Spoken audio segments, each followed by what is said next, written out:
Hey guys, this is Preeti. Welcome back to my channel. दोस्तों, आज हम बात करने वाले हैं एक हॉलीवुड थ्रिलर के बारे में जिसका नाम है बuried अलाइव। इस कहानी की शुरुआत होती है क्लिंट गुडमैन नाम के एक आदमी के साथ, जो सच में एक बहुत अच्छे इंसान है, ऑनेस्ट एंड हार्ड वर्किंग, साथ में एक सक्सेसफुल बिजनेस और एक खूबसूरत घर के मालिक भी है।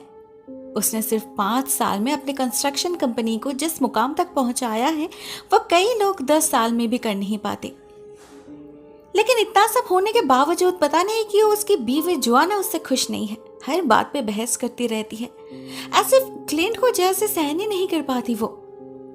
एक्चुअली वो खुद न्यूयॉर्क शहर में पली बड़ी है। इस छोटे से शहर में आकर उसका दम घुट रहा था। इस सुकून भरे जिंदगी से तंग आ चुकी थी वो, जबकि क्लिंट ने दिन रात मेहनत करके इसीलिए इस घर को बनाया था जिससे वो खुश रह सके। शहर के हसल बसल से दूर इस सपनों के शहर में अपना घर बसाना चाहता था वो, मगर जोआना उसके भावनाओं को समझ नहीं पाई। इसीलिए उनका रिश्ता और खराब होने लगा। ऊपर से लगातार 1 साल कोशिश करने के बावजूद वो लोग पेरेंट भी नहीं बन पाए। भले इससे क्लिंट का प्यार कम नहीं हुआ, मगर जोआना विजिबली फ्रस्ट्रेटेड होने लगी थी। वो तो चाहती थी क्लिंट ये बिजनेस और ये घर दोनों ही बेचकर शहर लौट जाए। उसके राइवल ग्रुप से उसे जो पूरे $1.5 मिलियन का ऑफर मिला है, उससे उनकी जिंदगी पलट सकती है। मगर क्लिंट को अपने बर्थ टाउन में ही रहना था, तो वो ये बहस यहीं रोक देता है। इसके बाद जोआना निकल जाती है मेन सिटी की तरफ अपने दोस्तों के साथ टाइम स्पेंड करने, और क्लिंट जाता है अपने एक दोस्त सैम के साथ फिशिंग करने। सैम उसका बचपन का दोस्त है, इसीलिए शायद क्लिंट को लेकर ज्यादा परेशान है वो, क्योंकि वो जानता है जोआना और क्लिंट की बिल्कुल भी नहीं बनती। मगर क्लिंट हार मानने वालों में से नहीं था। उसे पूरी उम्मीद थी जोआना एक दिन ना एक दिन उसकी बात जरूर मान लेगी, जबकि जोआना को देखकर तो कुछ और ही लग रहा था। हम देखते हैं वो अपने किसी फीमेल फ्रेंड के साथ नहीं, बल्कि अपने बॉयफ्रेंड के साथ है। उसका नाम कोर्ट है, शहर में एक डॉक्टर है वो, और इसी के साथ मिलकर जोआना अपने पति को धोखा देने का प्लान बना रही है। असल में कोर्ट ने उसे कहा है कि अगर उसे कहीं से बहुत सारे पैसे मिल जाए तो वो बेवर्ली हिल्स में अपना नया क्लिनिक खोल लेगा और बहुत सारा पैसा कमाकर जोआना को अपने पास ले आएगा। बिल्कुल बदल जाएगी उनकी जिंदगी। अब इसे सुनकर जोआना तो बहुत खुश हो जाती है। उसी दिन क्लिंट को डिवोर्स देना चाहती थी वो, मगर कोर्ट का प्लान कुछ और था। उसे क्लिंट के पैसे चाहिए थे, तो वो जोआना को एक बॉटल ऑफ पॉइजन देता है जिसे उसे क्लिंट को पिलाना होगा। इसे पीते ही किसी की भी मौत निश्चित है। ऑलमोस्ट टेस्टलेस है ये, तो खाते वक्त पता भी नहीं चलेगा, और चलेगा भी तो कुछ कर नहीं पाएगा, क्योंकि तुरंत ही हार्ट अटैक का शिकार हो जाएगा वो। सिंपल। कोर्ट कितना ही बात को सिंप्लीफाई करने की कोशिश क्यों ना कर ले, था तो ये खून ही, जिसके लिए जोआना तैयार नहीं थी। उल्टा वो कोर्ट से ही ब्रेकअप कर लेती है और फिर कभी उससे ना मिलने का प्रॉमिस भी करती है। मगर अपने जिंदगी में भी तो खुश नहीं थी वो। उसका वो क्या करे। घर आते ही बहुत कश्मकश में पड़ जाती है जोआना। एक बार तो उस बॉटल को डस्टबिन में फेंक भी देती है, लेकिन फिर मन बदल के उसे ही यूज करने का फैसला लेती है वो। एक ग्लास में वाइन भर के उसमें मिला देती है पूरा पॉइजन। अभी इसे सिर्फ क्लिंट को पिलाना होगा बस। मगर उससे पहले खुद क्लिंट आकर सब कुछ गड़बड़ कर देता है। वो उसके और जोआना दोनों का ही ग्लास साथ में उठा लेता है। इससे होता ये कि जोआना समझ ही नहीं पाती कौन से ग्लास में पॉइजन है। क्लिंट के फोर्स करने पर कहती है उसने पहले ही बहुत पी लिया है और पिएगी तो तबीयत खराब हो जाएगी। वैसे तबीयत तो उसकी खराब हो ही रही थी सच में, मगर वो टेंशन की वजह से। लेकिन कुछ देर बाद जब अचानक ही बात करते करते क्लिंट को दौड़े पड़ने लगते हैं, जोआना समझ जाती है पॉइजन उसी के ग्लास में था। दर्द से चीखने लगता है क्लिंट, तड़पने लगता है, और जोआना कोने में खड़े सिर्फ देखती रहती है। जब क्लिंट उससे मदद मांगता है तो वो उल्टा उसे मरने के लिए कहती है, जिससे क्लिंट समझ जाता है इस सब के पीछे वो ही है। मगर क्या फायदा, समझने के बाद भी तो कुछ कर नहीं पाता वो। वहीं पर घुट घुट के दम तोड़ना पड़ता है उसे। फाइनली जब जोआना श्योर हो जाती है, वो कोर्ट को कॉल कर देती है और बाकी सब कुछ वही संभाल लेता है। वैसे करने को ज्यादा कुछ नहीं था, क्योंकि उन्हें पहले ही पता था डेथ सर्टिफिकेट पे क्या लिखना है। सैम को भी खबर किया जाता है, जो एक और डॉक्टर के साथ लेकर आते हैं, और मरते वक्त क्लिंट के सिम्टम्स सुनकर उन्हें भी लगता है उसकी मौत नेचुरल थी। किसी को भनक तक नहीं लगती उनके पीठ पीछे कितना कुछ हो गया। हाँ, सैम ने एक बार देखा जरूर कोर्ट को जोआना से बात करते हुए, मगर वो तो उसका डॉक्टर है, इसीलिए उन्हें कुछ शक नहीं हुआ। उधर जोआना डिसाइड करती है कि वो क्लिंट के लिए एक बहुत ही चीप फ्यूनरल अरेंज करेगी। कोई एम्बाल्मिंग नहीं, कोई वेक नहीं, फालतू उस पर और क्यों पैसा खर्च करना। उन्हें तो जितना जल्दी हो सके फ्यूनरल खत्म करना है, नहीं तो पैसे मिलने में देर जो हो जाएगी। अगले दिन जब यही बताने के लिए कोर्ट फ्यूनरल होम में कॉल करता है, तब क्लिंट का एम्बाल्मिंग बस शुरू होने ही वाला था। उसके गले पे एक छोटा सा कट किया गया था बस।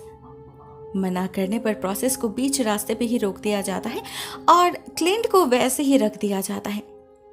कोई नोटिस नहीं करता रात के अंधेरे में वो लाश कभी कभी हिल रही है, बहुत स्लाइटली। अब ये रिफ्लेक्स था या कुछ और, वो तो हमें कुछ देर बाद ही पता चलेगा। दूसरी तरफ पैसा कम मिलेगा जानकर फ्यूनरल होम के मालिक अपने वर्कर्स को ऑर्डर देते हैं उनके पास जो सबसे खराब क्वालिटी का कॉफिन है उसे ही यूज करना है। अब उनके पास ऐसा एक ही था जिसे वाटर डैमेज के कारण फेंक दिया गया था। लेट तो उसका कंप्लीटली फट चुका था, लेकिन अच्छे से वार्निश लगाने से वो सब ढक जाता है और क्लिंट को उसी में दफना दिया जाता है। फाइनली इतना सब करने के बाद जोआना आजाद हो पाई थी, तो सेलिब्रेशन तो बनता है। वो कोर्ट को अपने घर बुला लेती है और फिर दोनों पार्टी करने लगते हैं। उस रात बाहर बहुत जोर की बारिश हो रही थी, जोर का तूफान चल रहा था। जोआना को याद तक नहीं रहता क्लिंट का डॉग बाहर भीग रहा है, मगर उसके चीखों से बहुत डिस्टर्ब हो रही थी वो। एक्चुअली उसने कभी इस डॉग को पसंद नहीं किया, वो तो क्लिंट था जिसने हमेशा इसका ख्याल रखा। अब उसके जाने के बाद और इसे झेलने का कोई मतलब नहीं बनता।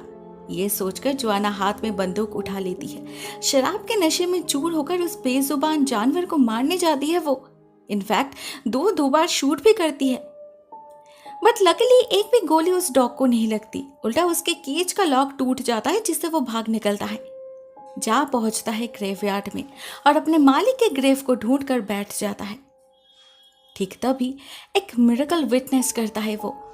कॉफिन के अंदर क्लिंट जाग उठता है अचानक ही, ऐसे वो सो रहा था। एक्चुअली बारिश की वजह से ग्रेव की मिट्टी बिल्कुल सौगी हो चुकी थी और उसके भार से कॉफिन टूटने लगा था। उस टूटे हुए कॉफिन से जैसे ही पानी टपकना शुरू हुआ, क्लिंट की धड़कनें फिर से चलने लगी। मगर जागने के बाद खुद को ऐसे हालत में देखकर उसकी हालत और खराब हो गई। वो पैनिक करने लगा जिससे उसे फिर से सांस लेने में तकलीफ होने लगी। इधर तब तक कॉफिन पूरी तरीके से टूटकर उस पर ही गिरने लगा था। प्रेशर बढ़ता ही जा रहा था और स्पेस कम होती जा रही थी। ऐसे में क्लिंट के लिए बहुत मुश्किल हो रहा था बैलेंस मेंटेन करना। फिर भी वो कोशिश करता है और अपने कमजोर शरीर को खींचकर धीरे धीरे बाहर निकाल लाता है। तब भी उसके शरीर के कुछ हिस्से ठीक से काम नहीं कर रहे थे, लेकिन वो रुकना नहीं चाहता था। उसे अपने घर लौटना था, अपने पत्नी के पास। शायद वो भूल चुका था उसे तड़पते देख उसके पत्नी ने क्या कहा था। मगर घर के पास पहुंचते ही रियलिटी उसे हिट करती है। उसे दिखाई देती है जोआना अपने डॉक्टर के साथ इंटीमेट हालत में, जिससे उसे समझ आ जाता है इन्हीं दोनों ने प्लान करके उसे मारने की कोशिश करी थी। फिर से उनके सामने जाना सही नहीं होगा। मगर सब कुछ देखकर क्लिंट इतना शॉक्ड हो गया था कि कई मिनट तक वही खड़ा रहता है। जोआना एक झलक उसे देख भी लेती है, मगर चेक करने पर उन्हें वहां वो डॉग दिखता है तो वो लोग और कुछ शक नहीं करते। वैसे भी क्लिंट मर के जिंदा हो जाएगा ये तो उन्होंने सपने में भी सोचा नहीं होगा। उधर क्लिंट काफी देर तक घर के बाहर ही बैठा रहता है, सोचता रहता है उसे क्या करना चाहिए। जब कोर्ट घर जाने के लिए निकलता है तब वो गैराज से अंदर जाने की कोशिश भी करता है, मगर उससे पहले ही शटर बंद हो चुका था। मजबूरन उसे बेसमेंट की खिड़की तोड़कर अंदर घुसना पड़ता है, जिससे उसके दोनों हाथ जख्मी हो जाते हैं, खून बहने लगता है। दर्द से कुछ देर के लिए वहीं पर बेहोश हो जाता है क्लिंट, और जब उसका होश लौटता है तब तक सुबह हो चुकी थी। बहुत भूख लगी थी उसे, तो वो दबे पांव घर के अंदर जा पहुंचता है। सबसे पहले ढेर सारा पानी पीता है और उसके बाद फ्रिज में जो बॉइल्ड चिकन पड़ा था उसे ही खा लेता है। घर में तब जोआना नहीं थी, वो गई थी क्लिंट के लॉयर के पास उसके पैसे और प्रॉपर्टी का हिसाब लेने। उसे इस शहर में और नहीं रहना था, तो वो इस घर को बेचना चाहती थी, साथ में क्लिंट के बिजनेस को भी। वो लॉयर से कहती है अगर उसे $1.5 मिलियन कैश में मिल जाए, वो भी 48 घंटे के अंदर, तो उसे डील मंजूर है। क्लियरली उसे अपनी जिंदगी में क्लिंट का साया भी नहीं चाहिए था, लेकिन उसके पैसे जरूर चाहिए थे। वो मिलते ही वो यहाँ से उड़न छू होने वाली थी। कुछ देर बाद उसे घर लौटते देख क्लिंट फिर से बेसमेंट में छुप जाता है और बंदूक में गोली भर के सही मौके का इंतजार करने लगता है। उसे मौका मिलता भी है, लेकिन ठीक तभी सैम आ जाते हैं जोआना की खबर लेने। वो एक घर बेच रही है सुनकर उन्हें बहुत खराब लगता है, क्योंकि सिर्फ वो ही जानते हैं इस घर को लेकर क्लिंट का कितना सपना था, कितने मेहनत से एक एक चीज को अपने हाथों से जोड़ के बनाया था उसने इस घर को। मगर जोआना को इस सब बातों में कोई इंटरेस्ट नहीं था। उसकी नजर पड़ती है कुछ और चीज के ऊपर। वो देखती है फ्रिज का डोर खुला हुआ है, साथ में चिकन का रैपर भी। और तो और कल रात खिड़की पे जिसे देखकर उन्होंने डॉग समझा था, वहां किसी के हैंडप्रिंट्स भी मौजूद है, किसी इंसान के। ये सब देखकर ऑब्वियसली जोआना बहुत टेंशन में पड़ जाती है और कोर्ट के आने पर उससे डिस्कस भी करती है। वो उसी वक्त शहर छोड़कर जाना चाहती थी। क्लिंट के अकाउंट से सारा पैसा निकाल लिया था उसने, लेकिन कोर्ट उसे रोक लेता है। उन्हें पूरा पैसा चाहिए था, इसीलिए ही तो इतना कुछ किया उन लोगों ने। उन्हें कोई आइडिया ही नहीं था क्लिंट इसी घर में छुपकर उनकी बातें सुन रहा है। उसने तो गन भी रेडी कर लिया था। मगर इसी बीच कुछ और बातें भी उसके कान तक पहुंचती हैं और वो स्टंट हो जाता है। उसे पता चलता है इन दोनों की मुलाकात तब हुई थी जब जोआना अपने अबॉर्शन करवाने इसके क्लिनिक में गई थी 1 साल पहले। जबकि उसे पता था क्लिंट एक बच्चे के लिए कितना तरस रहा है, उसने उसे बताया भी नहीं, मार डाला। ये सुनकर क्लिंट ठान लेता है इसका बदला वो लेकर रहेगा। गोली से नहीं मारेगा उन्हें, इतना इजीली नहीं, बल्कि तड़प तड़प के मरना पड़ेगा उन्हें। मगर उसके लिए उसे पहले खुद को ठीक करना था। तो वो उस दिन बाकी का समय बेसमेंट में ही छुपा रहता है और रात होते ही चोरी छुपे ऊपर जाकर बाथरूम में जा पहुंचता है कपड़े चेंज करने के लिए। साथ में अपना फर्स्ट एड भी कर लेता है। जोआना को इस सब की भनक तक नहीं लगती। गहरी नींद में सो रही थी वो। अगली सुबह उसकी नींद टूटती है लॉयर के आवाज से। वो पैसे लेकर आ चुके थे, साथ में बायर भी थे। पूरे $1.5 मिलियन कैश दिया जाता है जोआना को, जो उसने जिंदगी में कभी देखा नहीं था। खुशी से नाचने लग जाती है वो। मगर जैसे बाथरूम में जा पहुंचती है, वहां की हालत देखकर उसके सारे खुशी गायब हो जाती है। वो समझ जाती है यहाँ कोई तो आया था, मगर वो क्लिंट था। वो जोआना गेस नहीं कर पाती। किसी तरह अपने रूम में जाकर कोर्ट को कॉल करती है। वो फोन नहीं उठाता तो वॉइस मेल छोड़ती है और फिर एक स्टिक लेकर बाहर निकलती है चेक करने। नीचे उसे क्लिंट का डॉग मिलता है, जो उसे देखकर भौंकने लग जाता है। तो उसका मुंह बंद करने के लिए जोआना फिर से एक बार उसे मारने की कोशिश करती है। मगर ठीक तभी क्लिंट एक मास्क पहनकर उसके सामने आ जाता है, तो जोआना डर जाती है। सीढ़ियों से नीचे गिरकर बेहोश हो जाती है वो, और वो गोली जाकर लगती है क्लिंट को। मगर उसे कुछ होता नहीं, क्योंकि ये सब प्री प्लान्ड था। उसने पहले ही क्वेश्चन लगा कर रखा था। वो बेसमेंट का दरवाजा लॉक कर देता है और जो खिड़की तोड़कर वो खुद बेसमेंट में घुसा था उसे भी सील कर देता है। उधर तब तक उस तरफ ग्रेवयार्ड के लोगों को पता चल चुका था कि इसने क्लिंट के ग्रेव से उसकी लाश चुरा ली है। मगर ये कोई क्यों करेगा वो उन्हें समझ नहीं आता। ऑफिसर सैम को भी ये चीज बहुत इंटरेस्टिंग लगती है, स्पेशली जब वो सुनते हैं जोआना ने सब कुछ बहुत चीप क्वालिटी ऑर्डर किया था, तो उनका शक और बढ़ जाता है। भला कोई पत्नी ऐसा क्यों करेगी। वो इस कॉफिन को डिटेल में चेक करने के लिए अपने घर ले जाते हैं और बहुत ध्यान से देखने के बाद उन्हें एहसास होता है इसे अंदर से तोड़ा गया था, बाहर से नहीं। इसका मतलब तो बहुत सिंपल था, लाश चोरी नहीं हुई बल्कि खुद कॉफिन तोड़कर बाहर निकली है। मगर इसे यकीन कौन करेगा। एट द सेम टाइम हम कोर्ट को देखते हैं हड़बड़ी में क्लिंट के घर की तरफ निकलते हुए, मगर उससे पहले सिरिंज में पॉइजन भरना नहीं भूलता वो। यही तो उसका आगे का रास्ता साफ करेगा। क्लिंट के सारे पैसों का मालिक बनेगा वो खुद, अकेले। इतना एक्साइटेड था वो कि अपना फोन भी चेक नहीं करता, डायरेक्टली जा पहुंचता है क्लिंट के घर, और जोआना की तरह वो भी जाल में फंस जाता है। क्लिंट उसे भी धोखे से बेसमेंट में लॉक कर देता है। वहां होता ये कि जोआना जो अभी तक बेहोश पड़ी थी, उसे लगता है वो मास्क्ड मैन कोर्ट था, तो उसे पैसों के बैग के साथ नीचे आते देख जोआना एक लोहे के रॉड से मारकर उसे बेहोश कर देती है और फिर खुद भागती है ऊपर की तरफ। मगर क्लिंट ऑलरेडी खड़ा था वहां, जो दरवाजा फिर से लॉक कर देता है। ऐसे ही कई घंटे बीत जाते हैं और कोर्ट का भी होश लौट आता है। जोआना उसे सब कुछ समझाती है क्योंकि वो गिल्टी फील कर रही थी। उसे तो पता ही नहीं था ये आदमी एक्चुअल में उसे मारने ही आया था। वो तो उसके हाथ से वो सिरिंज कहीं गिर गया, नहीं तो अभी तक जोआना मर चुकी होती। सिचुएशन गड़बड़ देख कोर्ट अपने प्लान में थोड़ा सा चेंज कर लेता है और मिलकर ऊपर वाले से लड़ने की डिसाइड करता है। उन्हें बहुत आवाज आ रही थी ऊपर के फ्लोर से, कोई घर के फर्नीचर्स मूव कर रहा था, मगर ये आखिर था कौन? कोर्ट को लगता है ये जरूर सैम होगा, अपने दोस्त के मौत का बदला ले रहा होगा। क्लिंट की गन बेस में ही पड़ी थी तो कोर्ट उससे दरवाजा तोड़ने की कोशिश करता है, मगर पता चलता है सारे बुलेट्स तो ब्लैंक है। उधर खिड़की का सील तोड़कर भी फायदा नहीं होता क्योंकि बाहर वो डॉग अपना दांत दिखा रहा था। कोर्ट और जोआना समझ चुके थे यहाँ से निकलना आसान नहीं होगा। 8 घंटे हो चुके थे यहाँ उन्हें कैद हुए। ऐसे में जोआना की नजर पड़ती है जमीन पर, सिरिंज के ऊपर, और वो कोर्ट का प्लान समझ जाती है।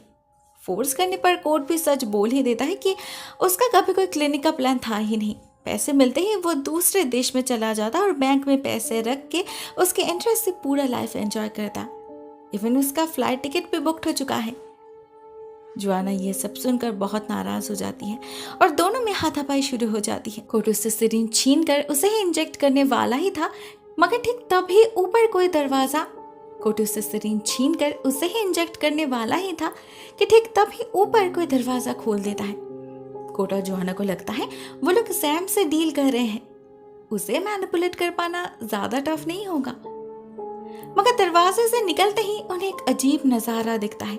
घर में सब कुछ बदल चुका था। पहले जहां डाइनिंग रूम था वहां कहीं से एक नया कमरा बन चुका था जिसमें चारों तरफ सिर्फ दीवार ही दीवार थे, ना कोई खिड़की ना कोई दरवाजा। बेसमेंट में जाने का रास्ता भी बंद हो चुका था।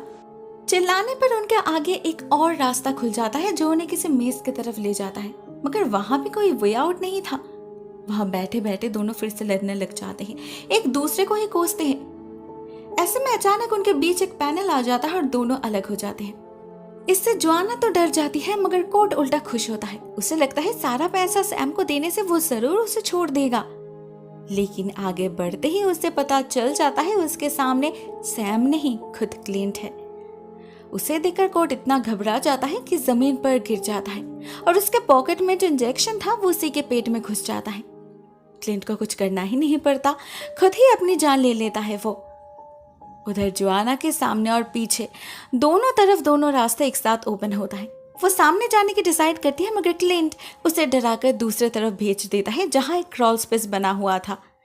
जोआना जैसे जैसे आगे बढ़ रही थी जगह और भी कम पड़ने लगी थी। फाइनली एक पॉइंट ऐसा आता है जब आगे डेड एंड था और मुड़ने की जगह भी नहीं बची थी। क्लिंट ने एक छोटे से बॉक्स में बंद कर दिया था जोआना को।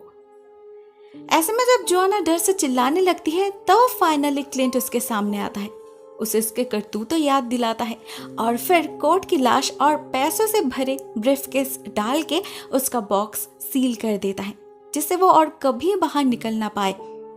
फिर पूरे घर में आग लगा देता है क्लिंट। कुछ देर वहीं खड़े एंजॉय करता है और फिर अपने डॉग को साथ लेकर निकल पड़ता है। कुछ देर बाद वहां एक पुलिस की गाड़ी आकर रुकती है। यह सैम था। उसे लगा था ऐसा ही कुछ होगा, मगर जब अगले दिन घर से किसी की भी लाश नहीं मिलती तब वो थोड़ा सा परेशान हो जाता है। मगर दूसरे पल उसे समझ आ जाता है क्लिंट का प्लान। वो भागता है ग्रेवयार्ड की तरफ और वहीं उसे मिलता है क्लिंट उसके ही ग्रेव के सामने। उसका काम तो पूरा हो चुका था तो वो शहर छोड़कर निकल जाता है। सैम भी उसे नहीं रोकता, उल्टा मना करता है यहाँ फिर कभी वापस आने से। मगर अभी सवाल ये था यह जोआना कहाँ गई। इसका जवाब भी हमें एंड सीन में मिल जाता है जहां हम देखते हैं जोआना को क्लिंट के ग्रेव के अंदर ढेर सारे पैसों के बीच छटपटाते हुए। जहां उसने कभी क्लिंट को दफनाने की कोशिश करी थी, क्लिंट ने उसे वहीं दफनाया है, वो भी जिंदा। कल रात घर से भागते वक्त उसके गाड़ी में जो बॉक्स था वो एक्चुअल में जोआना और कोर्ट की कॉफिन थी। क्लिंट ने खुद बनाया था अपने हाथों से अपने प्यारे पत्नी के लिए। अबे वहीं घुट घुट कर मरना पड़ेगा जोआना को। किसी को कभी पता भी नहीं चलेगा, ना कभी कोई इमेजिन कर पाएगा। The end. दोस्तों ये फिल्म काफ़ी पुरानी है, 1990 की, मगर बहुत इंटरेस्टिंग है। मुझे तो बहुत अच्छी लगी। आप कमेंट सेक्शन में अपनी थॉट्स ज़रूर शेयर करना। आज के लिए बस इतना ही दोस्तों। Thank you so much for watching this video. बहुत जल्द मिलते हैं किसी और नए वीडियो के साथ। तब तक के लिए टेक केयर, टाटा।